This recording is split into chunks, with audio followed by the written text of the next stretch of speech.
welcome to a brand new episode of Look Forward. I'm your host, Jay. I'm here with my co-host, Brad. You know how long it's been since we've got, I should say how long it feels like it's been since we've gotten to record. Is the big story, the first big story that we missed because of our holiday break was Trump NFTs, which feels like a millennia, which feels like a millennia ago because of everything that's happened. Oh my God, I'm so glad you mentioned that. It's not even on the docket. All right, let's start there because that's just funny, right? Like it's hilarious that thousands of people paid $99 for Trump NFTs that were just copied from images on the internet that they couldn't even bother to take the watermarks out of. And immediately the value of these things plummeted, as every NFT does. Yes. Because they're so late to the party. I can't even fathom it. Like quite literally like a year late, which is just hilarious.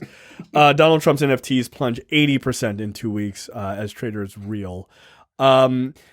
Yeah, those are worthless. They're photoshopped images of Donald Trump that you could just download. I don't even understand the point of NFTs. Like I intellectually understand, but I understand it's a digital trading card that only one copy exists of, essentially. Right, but also at the same time, it's digital, so it's useless as far as I have the single copy. Yes, trading cards are important because it's a physical thing, and you can be like, I have the original fucking Babe Ruth rookie card or whatever, and no one can take that away from you. But if it's just, here's a picture of that card, who cares if you own it or someone else owns it? No one cares. Can I still look at it? Yes. Can I download it and do whatever I want to it? Yes.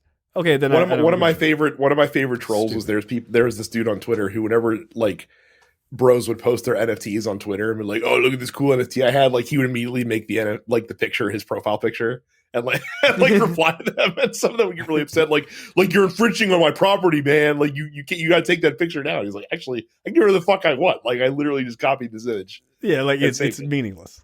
Who is buying these? You really are an idiot tech bro if you buy an NFT. You really are stupid. This is not going to be a thing in 5 years where people are like, oh yeah, it actually took off. It will not. It was interesting because, like I said, he teased this as this big announcement he had coming, and everyone's like, oh, he's going to announce his vice president or whatever nonsense, he's going to announce something big, related to his run. Right. And then it was Trump NFTs, which he sold in his ad with all of the gusto that Donald Trump sells anything, which is to say not very much. Yeah. I don't know. You suckers like this bullshit. Yeah. I don't even get it. But if you buy one of these, you get to be in a drawing to eat dinner with me, which is a pretty good prize, I guess. We think it's a good prize. That's literally verbatim, a line from the announcement.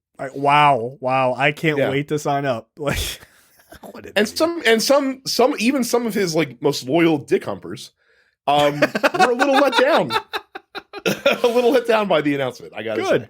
Good. Look, it is remarkably stupid. It just is. But look, God bless, man. If you're willing to shell out $100 for a terribly photoshopped image of Donald Trump, go ahead.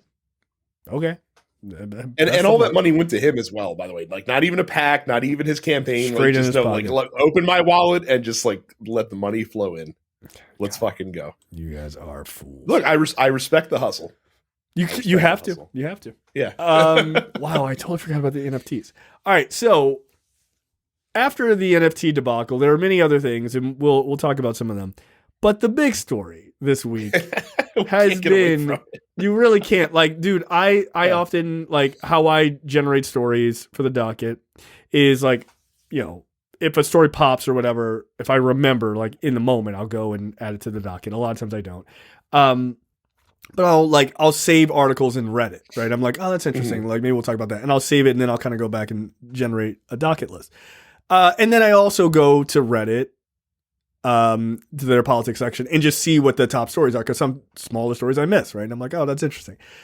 Every story, almost every story in the last 3 days has been on the same topic, which is the utter embarrassment of Kevin McCarthy Yeah. scratching to survive in the House to become House Speaker. And just to It's give you not guys going even well. more of a peek behind the curtain, Jay usually links the stories in our docket that we use on Google Docs. Jay didn't link any stories for this one because he doesn't have to, because we're so immersed in it, we can just talk about it off the cuff. That's how insane this shit is. And so the first story I have, Kevin McCarthy loses. I started at 6 consecutive votes for speakership. I've had to update it every day, and now Brad just updated it. Loses 10 consecutive votes because that's how many times he's lost. And his numbers are going down. Literally historic. This has not happened since, I think, pre-Civil War. It was 100 years ago. Yeah. No. That was the last time that a first speaker vote didn't make it through. That Congress, the 1923 Congress, it took them 9 votes to get a speaker elected. We are now past that, and the last time it took this many votes, I think it was 1857.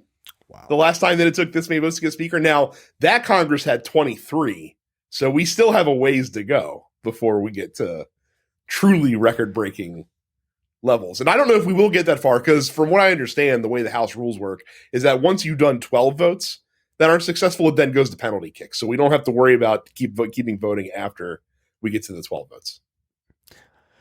I don't know what Kevin McCarthy's plan here is. Like, the first round, he got 203, and now he's in the 10th round, and he's down to 200. So he's losing votes over time. Jim Jordan got 6 in the first round, kicked up to 19 in the second round, got all the way to 20, and then I guess everyone else is like, knock it the fuck off. And all the Freedom Caucus nutbags moved on, and so Jim Jordan has 0 throughout. Then Byron Donalds, he's the new Freedom Caucus fucking lover boy. He's gotten as high as 20 votes in the 4th round, and he's now diminished down to 13 votes in the 10th. So he's also losing votes. Kevin Hearn seems like he might be the new guy. Who I literally had never heard of before. Like, I don't know who that is. By God, that's Kevin Hearn's music. What music? Who the fuck is Kevin Hearn? Gates also nominated Trump twice. Yes, he did. Trump only got 2 votes each time. So Trump losing 2 elections in a day, which is a new record for him personally, which is very impressive. Hey, man. That's 3 elections he's lost. That's great. Sad. And then Hakeem Jeffries consistently at 212. The leading vote getter every single time, because the Democrats are in complete lockstep and are not fucking around. I love with this shit. So it's amazing. Okay, so here's the thing. There is an article we'll talk about where the Democrats and the Republicans are like, all right, man, let's chat. Like, you got to come to us, right? Because this 20 vote block, the Freedom Caucus, these are your hard right folks, right? These are your Lauren Boeberts and so on and so forth. They don't feel that Kevin McCarthy, who is backed by Trump, incidentally, right? They don't feel that he's like freedom-y enough, right? Like, they don't believe he is as hard-lined as they are. He believes he's going to give concessions to Democrats, and he's going to work with the Democrats, like how you're supposed to do in Congress. Weird. What an asshole. Don't get me wrong, Kevin McCarthy is a piece of shit, and he should never be speaker. But they're basically like, they hate the fact that this guy would actually like do what it is to be speaker to some extent, right? I think he'll do a shitty job, but at least he's willing to do a job. So this is what they're holding out for, is they're now going with Byron Donalds, I guess, or maybe Kevin Hearn, that, so this constant like nominating alternate candidate shit, like, it's very cynical. Jim Jordan was the first one. Then Byron Donald, they literally nominated because it's like, oh, look, we have a token black guy that we can put up for speaker. Bingo. Like, they kept going up and being like, oh, we nominate him to be the first black speaker of the House. Like, it's going to be great. Look at us. We're so progressive. Fucking, we're not racist at all, these Republicans. And it's like, okay, cool. That's very, transparent what you're doing. But have fun with all that. Yeah, that, by the way, it took 3 rounds before they got over that, and his number started to decrease. This whole black guy thing is not really interesting. Well, and here's the thing. Don't believe that shit. The Kevin McCarthy is trying to give the farm away to the Freedom Caucus. Like he's quote? willing to make ridiculous concessions. Yeah, where is that fucking quote from their plan? All right, let me read this because it's amazing. I'm going to read this whole thing. This is from the Washington Post. This is an absolutely brutal bit of information. During late hour negotiations Wednesday, McCarthy agreed to propose rules change. This is negotiations with people in his own caucus. This is the negotiating with the Freedom Caucus nutbags. He agreed to propose rule change, according to 4 people familiar with the talks who spoke on the condition of anonymity to discuss private deliberations. In a major allowance to hard-right Republicans, McCarthy offered to lower from 5 to 1 the number of members required to sponsor a resolution to force a vote on ousting the Speaker, a change that a California Republican had previously said he would not accept. You don't need to know anything else but that point. Is that he is willing to concede to these guys. Okay, let me give a little bit of history here. This rule change that any member of Congress or a small group of members can just call for the ousting of the Speaker. This happened to John Boehner. They did this to Boehner too, and he agreed. Which is why he left ultimately. Yes, that's exactly why he left. Right, because they were like, "We're going to call out the Speaker," and he was like, "You know what? You calling me out? Fuck you! I'm out of here." And he basically just bailed. If you allow these guys to have this power that one of them can call for a floor vote to oust you, why even stay as Speaker at that point? How long do you think you were in the last? 2 weeks? Well, and to be clear, like they can call for the vote, but it still requires a majority of the House to pass it. Like it's not like a small minority of their caucus can vote to oust him and he's gone. But you think 212 Democrats wouldn't vote to kick? Absolutely, Kevin McCarthy out, of course. But it also, it just puts us potentially, and if they don't vote to oust him, it just puts us right back to where we fucking are, where we're just going to have this constant delay of them wanting to oust him. So you're right, fucking stupid move. They also want to give Freedom Caucus crazies some really high-ranking committee assignments as well. Like Matt Gaetz wants to chair the Armed Services Committee. And Andy Harris, our boy here in Maryland, wants to chair the Appropriations Committee, and they want like hardliners on a lot of these high-ranking committee seats. Bonkers crazy, insane. Yep. Honestly, though, like I think that they understand that this is the only way that they cannot be marginalized in this House, because, like you said, they're afraid that McCarthy is going to work across the aisle with especially with like moderate Democrats to get certain things passed that are like legitimate. And essentially, if you can find a block of 15 Democrats, I guess, when you're looking at the majorities, actually, I don't even think it's that high. But no, considering how many people are in their caucus, yes. If you can get a reliable block of 15 Democrats to vote with you on certain things, then you don't have to listen to these crazies over here because they don't matter, because you don't need their votes. And so they're trying to make it clear not only to McCarthy, but also potentially to the person that succeeds McCarthy if he can't make it through this Speaker election, which it seems like a growing possibility that it's impossible.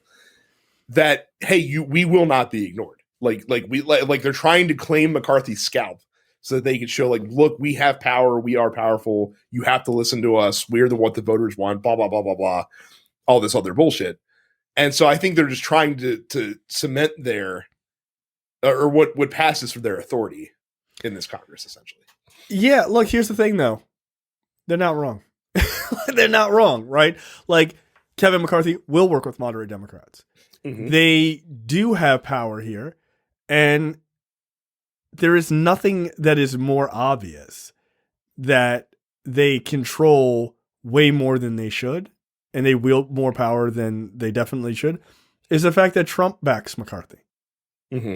Trump, in this case, often referred to as like the Frankenstein's monster, he's Frankenstein. He's Dr. Frankenstein at this point.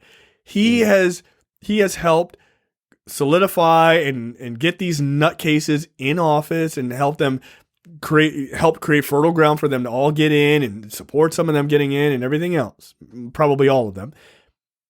But now they are Frankenstein's monster, and they don't listen to Dr. Frankenstein anymore. Trump is like, Kevin McCarthy's the guy, and they're like, fuck what Donald Trump said. He says Kevin McCarthy's the guy, but it's not like he's offering like a full-throated endorsement. No, he's not. He's not, because he likes the chaos, right? He loves the fact that like nothing's getting done. But in reality, the cat's already out of the bag. Like, no, this you can't 10 votes in. Yeah, I think so. You can't. Well, what I mean by that is you can't put these psychos back in the bag. Like, there is a quote. I'll find it in a later article that, like, you've got these 20 people who are just total nutcases, right? And they're just like, no, we're not going to fucking do anything. We're going to vote against Kevin McCarthy no matter what, right? Again, I don't care if you vote against Kevin McCarthy. I hate Kevin McCarthy too. I agree. But then on the other side, the people voting for Kevin McCarthy, there's a bunch of crazies on that side too. They don't get as much press. Dan Crenshaw is quoted as saying, I'll find the exact quote. It's nuts. He's like, you've read this, right? He was like, I'm not voting for anybody but Kevin McCarthy. The only way I'm voting for anybody else for speaker outside of Kevin McCarthy is if Kevin McCarthy retires from the fucking House. So he is unwilling to move, according to what he is saying now, right? Like, of course, things change and shit like that, right? They go like, we'll fucking kick your ass off a committee. And he's like, okay, all right, I'll do it. Fuck him. Like, I don't care about making fun of him. Fuck that guy. But like, the idea of like, even he is to the most extreme part of the quote unquote moderate side. And he's like, I'm not budging at all. And there's probably a ton of people who aren't budging, just like Crenshaw, but he's just more vocal about it. Right. Well, you're at a fucking stalemate. You're at a stalemate. Like, what are you going to do? Well, and the problem is too, is that for both sides of the Republican divide on this is that they'd rather deal with Republicans than have to deal with Democrats, because Democrats are in a very, very strong position that it's like, hey, if you want us to defect and vote for your dude, like, we're going to need some major concessions during this Congress. Yeah. Here's the quote. Representative Dan Crenshaw said Wednesday that he was willing to, quote, hold out forever on electing McCarthy, and that it would take McCarthy resigning from Congress for him to even consider a different candidate. Okay, well, I guess Dan Crenshaw, not a vote you can count on for anyone else, which is wild. And I bet there's a lot of honest. Like this. If I'm Kevin McCarthy and I can't find a way to get in speakership, I probably would resign from Congress, because this is literally what the last 10 years of your life have been building up to. Yeah. And he was supposed to be the guy back in 2015 when Boehner left, and the fucking the Freedom Caucus or the Tea Party there was like, fuck that guy, like, we don't want him, so they had to settle for Paul Ryan. So he missed his shot there, but he's like, all right, well, it's gonna be Kevin's time to shine once once Paul Ryan leaves and the next Congress comes around, and it's finally his time. And now, like, this other block of fucking lunatics is like, no, fuck this guy, we don't want him. We don't want him either. Yeah. And look, Kevin. So if you lose, just go home. What the fuck else are you going to do? What, would you think they're going to put you on anything major while you're sitting in the House?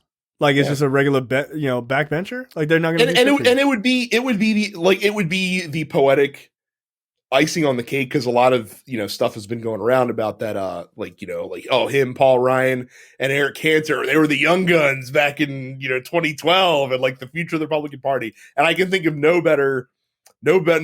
more poetic example of the future of the Republican Party as all three of those guys having embarrassing exits from Congress. Yeah.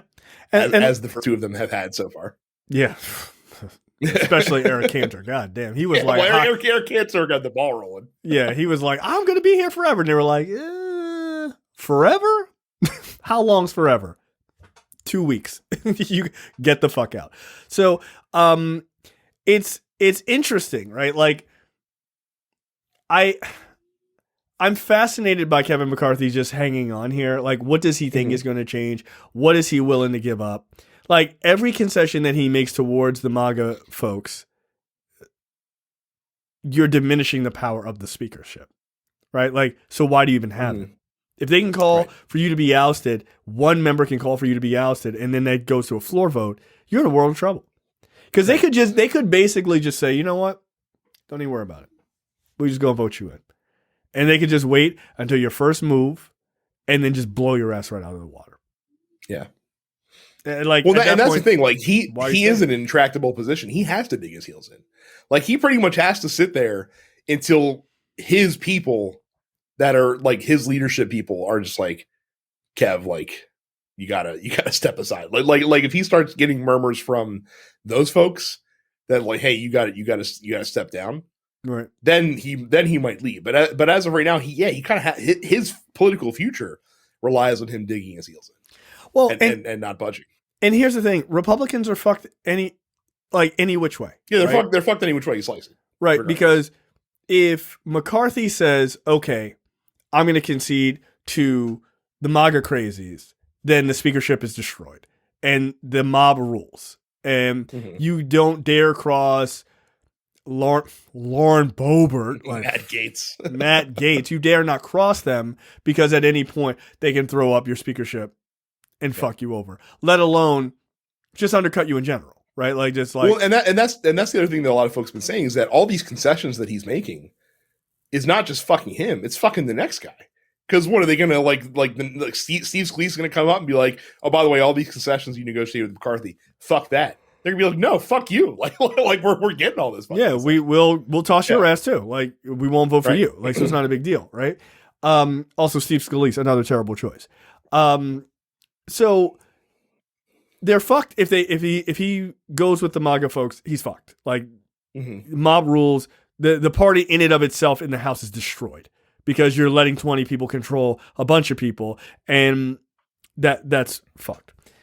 The other side of that is you have I'll wait on the other point, but there's another side, right? Which is going with the Democrats, right? You talk to the Democrats, you're like, hey, I'll make some concessions with you. We'll give you a couple more committees, a couple more power in committees. First thing I would do is like, you don't take Adam Schiff off of anything.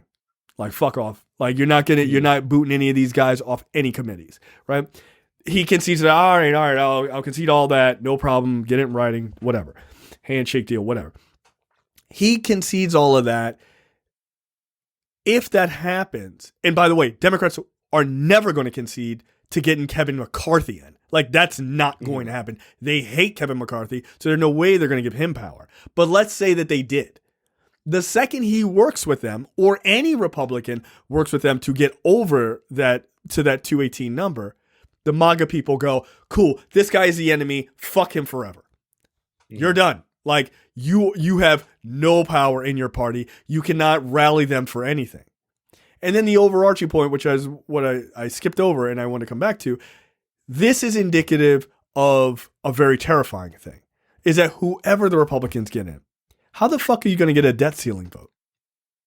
You better hope that you can hold that 212, 200 amount of Republicans together. And look, there's some extremist nutcases in there too. They're just, right? Dan Crenshaw is one of them, right? Like there's a couple of crazy nuts in that fucking bowl. You got to hope you can keep that 200 together, not 220, 200 together so that you can get enough Democrats to also go along with you to get the debt ceiling raised properly. Right? Debt ceiling, any other level of legislation, any, of course they're cool with, stopping any Biden legislation, but any budgets and things like that. If you can't get those basic things passed because you've pissed off the MAGA people, or you don't have enough Democrats to join you because it's Kevin McCarthy, let's say, you're fucked. Your speakership is wasted. It doesn't mean anything, and you're sitting there twiddling your thumbs. And here's what's funny, is that Nancy Pelosi had the exact same majority threshold in this last Congress that just passed, and was able to do everything because she's an effective leader, and Kevin McCarthy's a piece of shit. That is correct. As it was tweeted out by what's the guy's name? Eli Mistel. You ever leave a job and secretly hope everything will fall apart once you're gone? Nancy Pelosi's living your dream. That's pretty good, man. And it's funny because I was watching Hayes last night. He talked to Alyssa Slotkin, who is a moderate Democrat in Michigan. She has won a reddish district 2 elections in a row. And she's like, yeah, she's like, I didn't vote for Nancy Pelosi for speaker in either Congress that I was in either of these first 2 Congresses. But I also didn't go out there and have this battle on the fucking floor. Like, I didn't go out there and try to embarrass her. I was like, we had the discussions behind closed doors, and she wasn't happy about my position, but she understood it, and and she respected where I was coming from.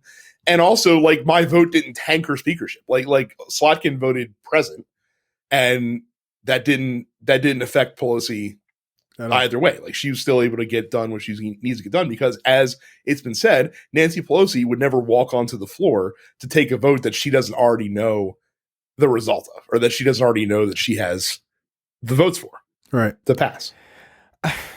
And Kevin McCarthy just like, let it ride. Like, let's fucking go. Surely number 10 will work. Oh, man. No one told me.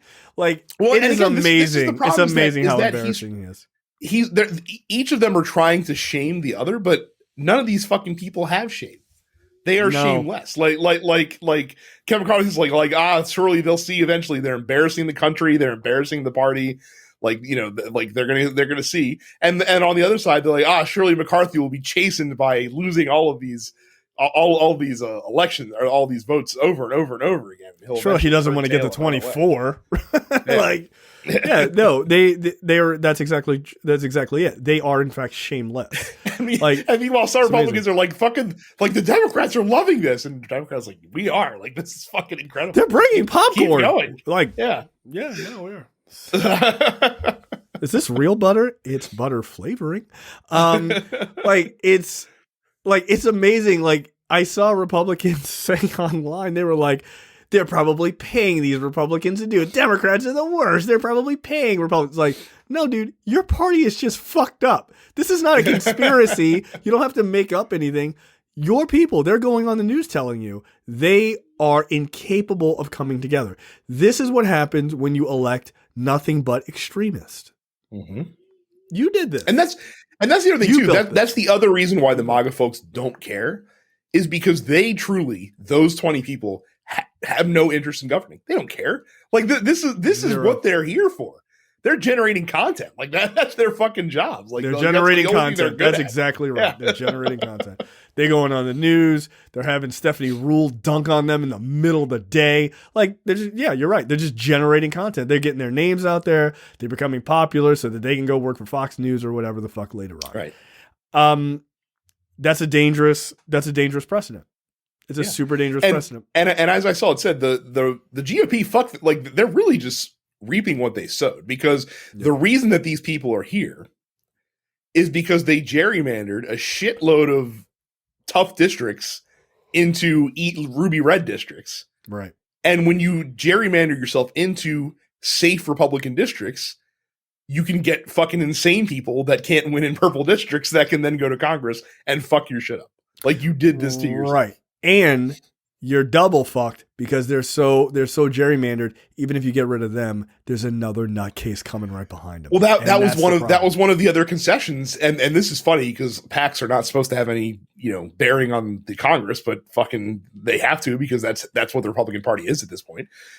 Is that the club is the concession was that the normal, like, Kevin McCarthy PAC, like the House Republican PAC, no longer can get involved in safe red primaries against, like, the Club for Growth, which is the one that sponsors all of the fucking lunatics, essentially, because they didn't like the fact that in a lot of these safe seats that the normal Republicans, quote unquote, would run challengers against the fucking nutbag like incumbents that were so they're teeing it up that to get even more crazies in. Yeah, they're like their whole thing is leave incumbent Republicans alone, and stop going after us in these safe seats. Which is ironic, right? Because I mean, it's hilarious in many ways, but historically it's ironic because that's how the MAGA Tea Party people got in, is by running hard right wing people and attacking Republicans from the right. And they would take them out, and then they would pop in all these nutcases. And now once they're through the door, they're like, no, you can't do that now. That's fucking hilarious. Pulling the ladder up behind him, Yeah. as it said. So I mean, from their perspective, to their benefit, it makes total sense. But just historically, that's just hypocritical as shit. Like, that's how you got in, is by attacking fucking moderate Republicans. And you're like, you're not crazy enough. And they were like, I'm not crazy. And it was like, well, you should have said you were crazy. Now you lost. But it's also ironic because like they like to, like, one of the lines that they're throwing out, the fucking MAGA folks, it's like, oh, look at the shitty midterms that Kevin McCarthy just had, like, where we should have won all these seats and we didn't. And I'm like, that's your fault. Yeah, that's not Kevin McCarthy's fault. Because you ran fucking crazy people. Yeah. Like, those are the people that are being elected against. Like as Rule went up, like when Lauren Boebert decided to go on with Stephanie Rule, which, as you said, dude, like, a mistake. Stephanie Rule is smart. She's not gonna get it. She's not gonna just give you any kind of like bullshit time. Get out of here. Yeah, she tried to kind of like Lauren Boebert made some comment about, oh, Kevin McCarthy voted with Democrats on red flag laws or stuff like that. And one of the last things that Rule says to her when the interview is wrapping up, and she's like, I would love for you to come back to talk about policy, to talk about red flag laws, which, by the way, overwhelmingly popular with American citizens. Just so you know, because I know you don't fucking read polling. No, I mean, look, one, don't go on Stephanie Rule's show unless you know your shit. Yeah. Also, don't ever go on Velshi and Rule and like make some like ignorant comment about Velshi in front of Stephanie Rule. She'll jump the table, which is awesome. I love the two of them together. They're awesome. But you cannot expect a person, again, like her, who is from, or was from, a ruby red district. By the way, she's not going to last another 2 years. No, because Boulder is in her.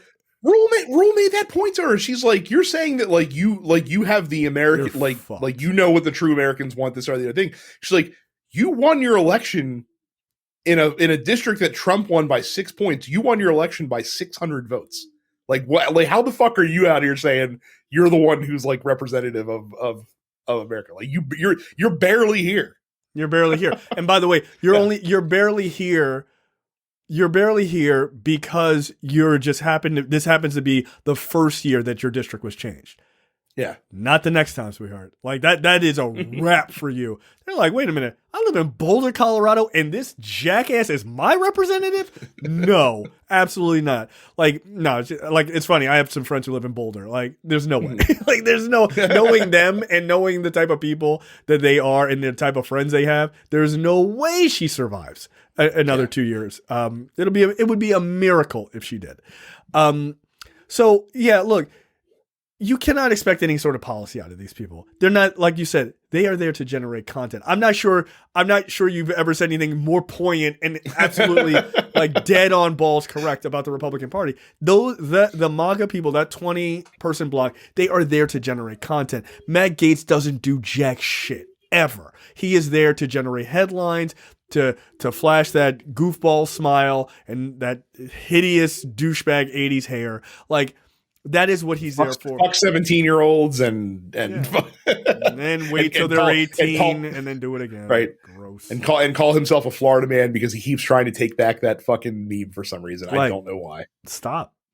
Like, you're not going to take it back.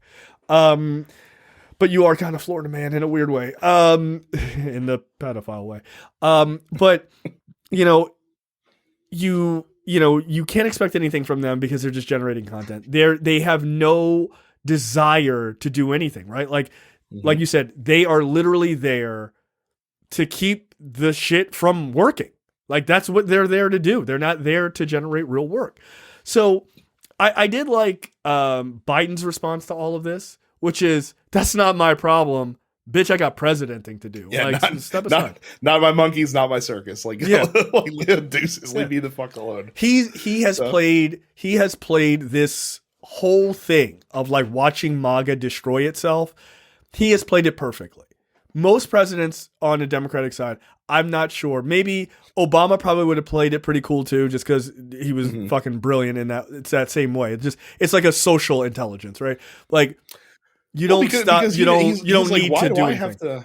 Well, and because he's smart enough to know, both of them are, but Biden in this case, because he's the president now, he's smart enough to know, like, he doesn't need to step in it because they're tearing themselves apart.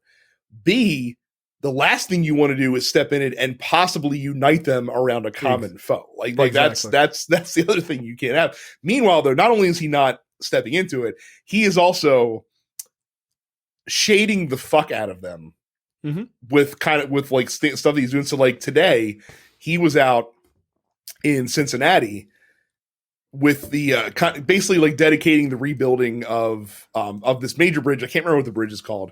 But there's this like, I was watching Maddow, and there's this bridge in Kentucky that goes from Ohio to Kentucky that literally like half of the nation's goods are transited across. Sure. And the bridge has been like in an incredible state of disrepair for decades. And it's always been like a priority to get this thing fixed, and they can never do it. Well, with the infrastructure plan that was passed during the last Congress and signed by Joe Biden, they finally are putting like $17 billion into fixing this bridge. And it's a fucking huge thing. It's a very big deal. They had an event to celebrate this, and it was Joe Biden, Andy Beshear, the Democratic governor of Kentucky, Mike DeWine, the Republican governor of Ohio, Sherrod Brown, a Democratic senator from Ohio, and Mitch McConnell, a Republican senator from Kentucky and Senate Majority Leader. Or Senate Minority Leader for the Republican Party. Smart money. Money. Like, while you guys are all killing each other, the Republican Party, I'm going to go here and do this like fucking bipartisan fucking, hey, everybody, we're working together. There were so many pictures of him and McConnell. Biden's like, come on over here. Like, yeah, you want a pen? I'll give you a pen. You want the pen that I signed? You come on over. Yeah. I can throw it at you. Like, but that's smart play. Like, he understands smart politics. He's been around long enough. He understands how to manipulate. He understands, and I'm sure there are some people who will take this the wrong way, but I mean this positively, because that's what politics is. It's not just passing laws and stuff like that. It's also a game, right? Like it is. Some people think it's only a game. It's not. Like, lives are in the balance. But there is a game of like manipulating people's perceptions of events. And what I mean by that, I don't mean lying. I mean, manipulating people's perception can sometimes be to grab someone's head and go, look this way at the thing we're doing, right? And in this case, that is what he's doing. Like, see how these guys are in disarray? He doesn't even have to say these guys. He can just go, look how things are organized and things are moving forward. And your immediate response is, if you are watching the news and paying attention, you go, holy shit, look at that. And then you go, oh, right, over at the House, Kevin McCarthy and Republicans have had 10 votes and they can't do there's a fucking zoo going on over here. Meanwhile, Joe Biden's like building bridges and shit like that. Quite literally, not lost bridges. at all the irony of that. Right. I am literally building bridges between the parties, right? Like, yes. Right. I mean, if Joe was a younger man, he'd be laying the fucking bricks himself, right? Just like, give me the thing, right? So, and I will also say, for all the people that are like, wouldn't it be great if America had a parliamentary system? This is what that looks like. So, like, if you want this, but all the time, like, this is a parliamentary system. Yeah, have fun. Yeah, best of luck. What you like? Look, I'm okay with a parliamentary system if you had a couple of parties that were not full of lunatics. Like, if they're full of lunatics, it doesn't matter if it's 2 parties or 30 parties. If 15 out of the 30 parties are fucking crazy. It doesn't. Though I will say, if we did switch to parliament, if we could get that Tory asshole from a couple of parliaments ago. Oh, that guy! Order! That guy was awesome. He was a piece of shit, but that guy was awesome. Like we could just hire maybe a Mexican soccer announcer. Like, that would also work. Like goal, Joe Biden, goal. Like, yeah, that's fine. Anytime any legislation is passed. But it's amazing to watch the sort of dichotomy between those two situations, right? Like, but that is politics, like, perfectly, boiled down. But yeah, it's a mess, and I don't know. I don't know what Kevin McCarthy, like, what his threshold is. Is it 12?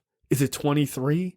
I don't think he has one. I think he is willing to stick this out as long as he has the support of the caucus to do it. Eventually, the caucus can ditch him, because, like, eventually they can be like, look, this isn't fucking going anywhere. I don't want to do it, but if we keep putting McCarthy up every single time, like, we're going to fucking lose.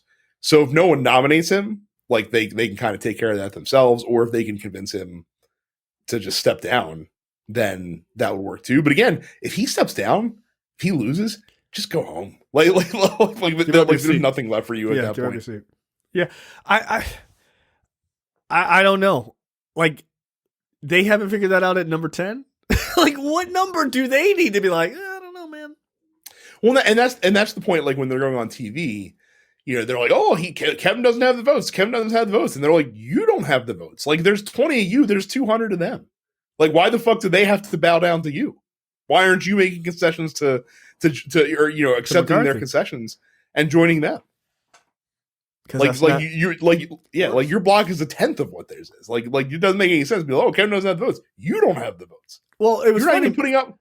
Yeah. Well, it's funny because Lauren Boebert was on when she was on Stephanie Rule's show. She's like, well, we have Republicans who are silently supporting her, and she was like, silently, like, that doesn't mean anything when they ask to vote. Like, what kind of like bullshit concept art is this? Like, when they ask you to vote, if they're not voting in favor of Byron or Kevin Hearn, whoever the fuck that guy is, or Trump, like, in silence means nothing. It doesn't mean anything.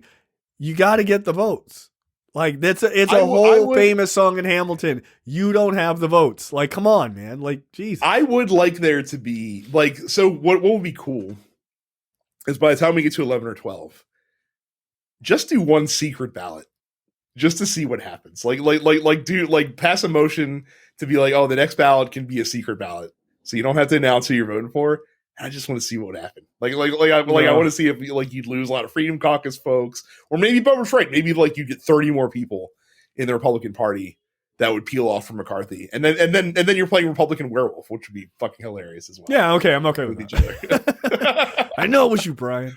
Yeah, I don't know. Like, I find it hilarious. But the one thing I am concerned about, and I think anybody who can really think about this and extrapolate it like this situation out, is what happens whenever they do eventually get a speaker. Mm-hmm. How are you going to get anything passed? Like, it's going to be a fucking gong show for 2 years. Are you kidding me? The only thing you're going to be able to do is fucking form a select committee to investigate Hunter Biden's penis. That's not the only consensus building that we're going to be able to get. Hell yeah! In the Republican Party in this Congress. Yeah, I've waited so long to find out about Hunter Biden's hog, the hog committee. Like, we need to find out whether Hunter Biden was having sex with prostitutes and doing cocaine. Yeah. It looks according to the notes, yes, he was doing those things. We will stipulate to that fact. Yeah. Adjourned. Like, case closed. Yeah, like we done it, boys. We've figured out all the information. Like, yeah, dude, we know. We watched the Republican movie. It was really good. So yeah, it's fascinating. I don't know how there's a story about the Democrats and Republicans kind of working together, and they're like, listen, these are things that we want, and maybe we'll help you out. Like, maybe, like, we want to watch you guys flop around for a bit more, right? And basically what they said was, we're not going to be on board for Kevin McCarthy. Like, you toss that motherfucker, like, that's point one, like, gone, right? But we will vote with you if you give us pick a Republican. That's fine. I mean, you can pick Hakeem Jeffries if you want, but like, if you don't want Hakeem, you can pick a Republican, but they have to be a moderate. They have to be, and I thought this was the super smart. It has to be a Republican who did not question the 2020 election. That's a real dig. Because what is there? Yeah. 3 of them? Like, who are you gonna pick? Well, but you have to. So if you're Democrats, then you have to be careful, because the last thing you want to do is fracture your own caucus. That's right. To do this, number one, because this could go a lot of different ways. If you fracture the caucus, that's bad. B, if you hang out, so it's like, oh, we'll just have 8 people vote for him, like 8 of the moderates vote for him. You're fucking yourself, or you're fucking those people, because those people, like, the votes can be hung around their neck for the next 2 years, and they're probably going to be in frontline districts, which is also a problem. So you might lose those seats to Republicans down the road. But so I think if you're going to do it, you have to do it as a party. Like, you can't just fucking have like 20 people. Look, I'm even okay. I would even say, like, you don't do front lines. You pick people who are in as blue a fucking district. Bluest, bluest shit. Fucking baby blue, and everyone man. else. And everyone else votes present. Like you don't have to vote for to vote for Jeffrey. Just like everyone else votes present. So. But no, you don't even have to sacrifice that. You don't have to sacrifice any Democrat. Actually, as I think about it, your point being, they could just not show up. It just lowers the quorum, and then Democrats just go, because that's the whole thing. Let me go back for folks who maybe don't understand the sort of details of this. Democrats have been pushing to make sure that all 212 of their people are in D.C. to vote, right? Mm-hmm. And vote for Hakeem Jeffries, like, directly. If they are not there, then it lowers the threshold of how many votes, right? So it's 218 because everyone is there, right? You need 218 because everyone is there. But if all of a sudden 50 Democrats didn't show up that day, then the level of votes that McCarthy needs to get the majority, that lessens, right? So yes, because it's the majority of folks present, not of Congress, right? Yeah. So Democrats don't have to do anything. They could just be like, we're just not going to show up that day, like in mass. Just don't show up, right? And that could be enough to get whoever there over the threshold. It ain't going to be Kevin McCarthy, but they could be like, you put up this one guy, all of your people vote, like the vast majority of your people vote, and then we'll just all bail that day, right? So then the Democratic Party, all in lockstep, is not involved. Nobody has that hung around their neck. That's probably the best move. Somehow Democrats will fuck that up, and like one guy will show up and like, hey guys, am I here? Like, just nobody show up to Congress that day. Fucking take a sick day, stay your ass home for that vote. It's not that hard. Just, you don't have to go back to your state. Just fucking stay on K Street or whatever in your apartment. Let the vote happen. Stay outside the chamber, because you still got to get sworn in after you get a speaker. So just like chill outside the chamber, have the vote, and be like, hey, we're here. Did we do we miss something? Oh, that's crazy. So, that's the move. I think that's the move. Regardless, if you do that, though, you have to have concessions that you can immediately bring to whoever to the forefront to be like, hey, this is why. That you can present to voters and be like, hey, this is why we're doing this. Like, I know that it's not popular. Here's the breaks.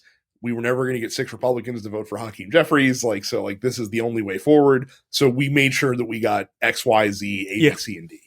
And that's the politics of it. You have to go on TV and you have to tell them the concessions you got immediately. Right. Look, you can do that on TV outside the chamber as the vote is going on. That's how I would do it. If you're going to be an asshole, you make sure people know why you're being an asshole, right? So here's a quote from the Daily Beast article. If McCarthy's bid falters, fucking big if, several Democrats said that they would consider serious concessions along with the right compromise candidate. Representative Ro Khanna told Fox News that Representative Brian Fitzpatrick, a leading moderate, would be palatable to him, as would Mike Gallagher of Wisconsin. The Democratic lawmaker also laid out another red line. The Democrats would only support a Republican who did not vote to object to the 2020 election results. Such a scenario may only come into focus not only if Kevin McCarthy fails, but if Republicans also fail to coalesce around another candidate for Speaker. So, look, Brian Fitzpatrick or Mike Gallagher or somebody like that, they would have to also get the approval of that 200-person block or so, of quote-unquote moderate Republicans. None of them are moderates, by the way. That's not a thing in that party anymore. But that is what you would have to have. And then all the Democrats just stay home that day or stay outside the chamber and just go right on TV, which is what I would do. And allow the Republicans, by the way, that's fucking theater. That's theater. Democrats all step back. Republicans vote for whatever moderate that the Democrats fucking approve. And the MAGA people are in the room screaming their fucking heads off because now they have Brian Fitzpatrick or Mike Gallagher, who they hate. Oh, what a way to start the year. That's awesome. That's how you do it, man. Like, in 2023, Democrats got to get really, really good at, they're already good on policy. They don't get it. They're not great on it, but they're good at it. You got to get good on the theater because that's good theater, man. That's good theater. Then the next thing I want after the vote is done and it's been certified, it's for AOC to be the first person in the chamber and be like, I guess you guys should have just voted for Kevin McCarthy. Just like go to take her seat. Yeah. Is Kevin here? Where's Kevin? Oh my God, did you guys vote for Kevin? Oh, you picked the other guy. Weird. And then that zoom in like 1980s like opening AOC, right? So like, but play to the theater because people like that. Like you got to play to the crowd a little bit. It works. And by the way, all of this, put this shit in your back pocket because this is the shit you draw on a fucking sledgehammer and you smash it over their fucking heads when it's time for the next election. You guys couldn't even get a fucking speaker. You're so incompetent. The good news is you'll have plenty of help from the MAGA side of the Republican Party if that scenario were to take place. Yeah, they will be out for blood for 2 years. Are you kidding me? Yeah, I know. Look, it's inevitable though. They have 20 votes. Yeah. The other guys have 200. And look, it's going to be wonderful to watch. But this is what happens. You have built Frankenstein's monster. And Frankenstein's monster has left the table and he's down in the village killing everyone. Like, that's coming, dude. And it's going to be fun to watch. Because at a certain point, if Democrats play their cards right, they never have to do anything to fight Republicans. They can just let the Republicans rip each other apart and just sit back. Just sit back. Best of luck, chilling. Man. Oh, is there an appropriations bill up? Oh shit. What are you guys gonna do, man? This looks really tough. Best of luck. Like, oh, the military budget? How's that gonna work, guys? Oh, you're not gonna buy enough planes? Oh, I wonder what's gonna happen. Oh, do you need our help? Call us up. We'll see what our concessions are. And Democrats could get whatever the fuck they want. Because that speakership, in actuality, we said earlier that the speakership would be damaged. It's already done. It's already damaged. Yeah. Because like you said, all these concessions that are potentially on the table from McCarthy for the MAGA people, they're not going to accept going back for some, you think Brian Fitzpatrick or Mike Gallagher can just rock without those shit being done? I mean, I guess they could if they strike a deal with the Democrats. Yeah, if you struck a deal with the Democrats, you wouldn't have to worry about that shit. So, best of luck. Yo, best of luck. If the MAGA people had even an ounce of brain power, they'd realize that you know what, we can't really win anything out of this. All we can do is weaken Republicans' hand, but they're too dumb. They're way too dumb. They're way too dumb. Look, I had to explain some general government. Governance 101 to some people. But, in fairness, in that conversation, they were like, oh, okay, I didn't realize that. And I was like, all right, cool. I'm glad you conceded that because, I was getting very angry. So what you were explaining to the person is they were like, oh, that, it's important to have a Republican Speaker of the House because that way they can impeach Biden and if the Senate removes him, which I don't know how you do with a Democratic Senate, but okay, whatever. Then you can get that Speaker of the House to move up the president. And your point to them was it's not a fucking conveyor belt. That's not how this works. It's not like when the president goes away, everyone shifts up a position. Right. That's not how that works. Yeah. You get a new president and then they pick a new vice president and then that vice president is the new number 2 and the Speaker of the House stays number 3. The fuck? Right. The only way the speaker becomes number 1 and becomes the president is if the president and the vice president both die same time. It's not a King Ralph situation, you idiot. Right? That's not how it works. But that person was cool. Whatever. I'm not calling them an idiot. But this is a MAGA fantasy. This is a MAGA fantasy, which is why Matt Gaetz, nominated Trump. This is why Lauren Boebert has been like, maybe we'll nominate Donald Trump for speaker, right? Because you don't actually need to be an elected official to be speaker. Correct. Which is a wild thing. A lot of people are learning through this. Which is funny because at the first side of this, who comes strolling in the door like fucking Batman coming in through the fog? Is that Justin Amash? Justin Amash is here to save America. He even went on Twitter and was like, Justin Amash. I'm willing to step up to fucking Justin Amash. I'm sure the Republican Party would love to have you back. Get the fuck out of here. That's hilarious. I'm willing to make the sacrifices. I'm sure you are. But yeah, you don't have to be an elected official. So they could just vote us in and be like, all right, cool. One of us, we're Speaker of the House. That's awesome. Right. Can we be full Speaker of the House? That'd be fucking awesome. Yeah. You take I'll take half the week. Oh shit, Brad, there's a crazy bill up. Who wants to fuck it up? You gonna do it or are you gonna me to do it? Right. So this idea of them, MAGA people being like, you could just simply put Trump in and then and then you just impeach Biden and then you impeach Harris and convict them in the Senate, again, as if you same had day, the Senate. By the way, same day. It wouldn't even be the same day. It would have to be the exact same moment. They'd be and convictions. Goodbye. Oh, yeah, we did it. Yeah. That's not possible, right? Yeah. Look, here's how I know. I know some people go, oh, maybe you're not correct, Jay. Maybe you're an idiot. Maybe you don't understand how government works. Well, don't believe me. Believe people who tried to who prosecuted Spiro Agnew.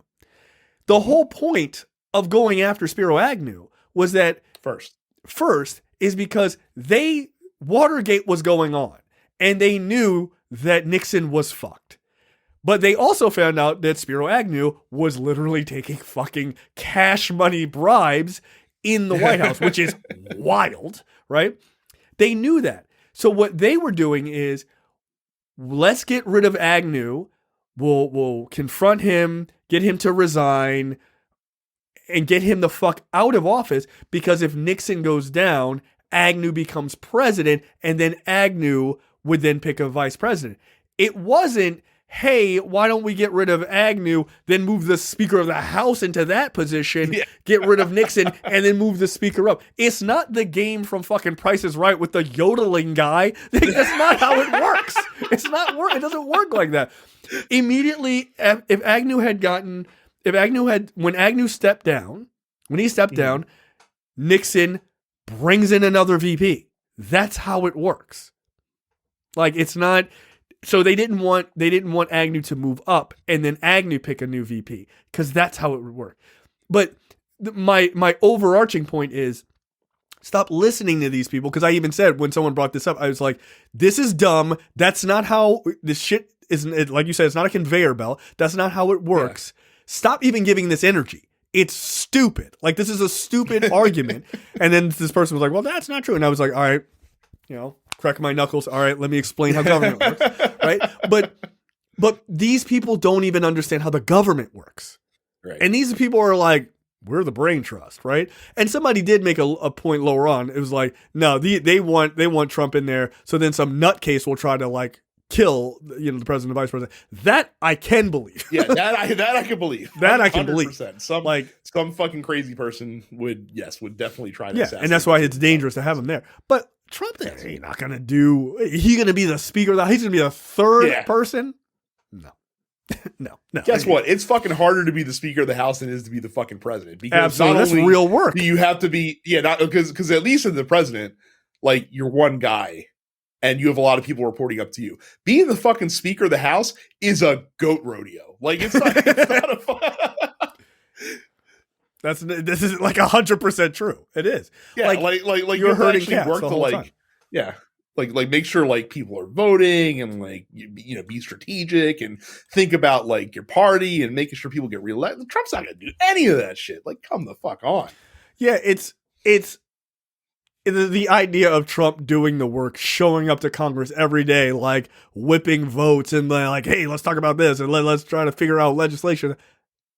He didn't figure out legislation when he was president. What are you talking about? And he wasn't even writing it, right? How many weeks have we had to wait for the Trump era healthcare bill?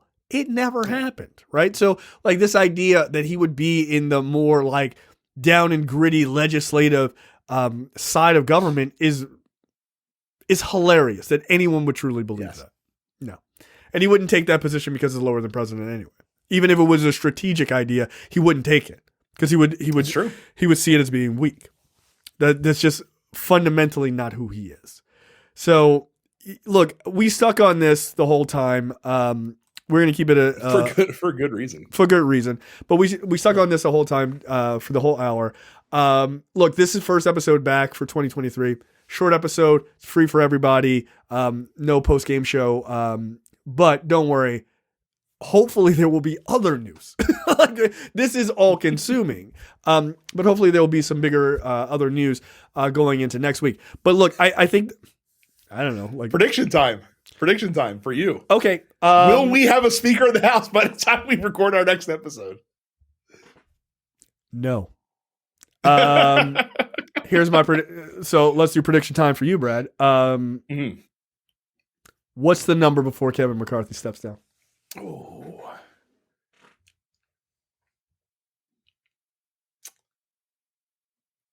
Brad, I'm trying to map it out. Brad trying to figure out what's the furthest digit behind the decimal point for pi. I say by the time we get to 20, like after the 20th vote, I feel like that's it. You think we hit 20 before next show? I do. Well, it depends if they work through the weekend or not. If they work through the weekend, then yes. But because they're doing like 2-3 a day at this point. Yeah. Like, well, they're ramping up. They did 4 today because they couldn't get enough votes to adjourn. So they're like, well, I guess we got to vote again. And that's the funny thing. Like, we didn't even talk about that. Like, I didn't know that. That's funny. Literally, the House can do 2 things right now: vote on Speaker, vote to adjourn. Those are literally the only 2 things that they're allowed, they're legally allowed to do by the Constitution right now. The House doesn't exist right now. Technically correct. Yes. Wow. All right. So you think they'll hit 20, or at least get pretty damn close to 20 by the time next week? Yeah. I agree with you. I don't think we're gonna have a Speaker next week.